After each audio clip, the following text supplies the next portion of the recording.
ఆయన అంటున్నాడు కదా, మీరు చెడ్డవారు అని అన్నాడు.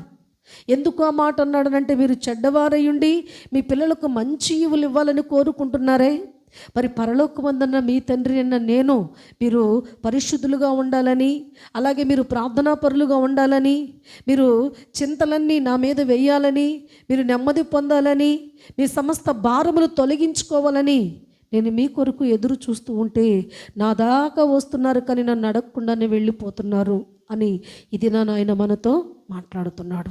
అందుకనే ఈరోజు ఒక తల్లిదండ్రులుగా బిడ్డల కొరకు ఆస్తి సంపాదించాలని ఎలానో జాగ్రత్త కలిగి ఒక చక్కటి ప్రణాళికతో ₹1 వెనకేసుకుని నీ బిడ్డలకు ఆస్తిని సమకూర్చుకుంటున్నావో, అలాగునే ఆయన పరిశుద్ధ సన్నిధిలో రక్షణ పొందిన నీవు కూడా చాలా జాగ్రత్త కలిగి ఉండకపోతే ఆత్మకు నష్టము కలుగుతుంది.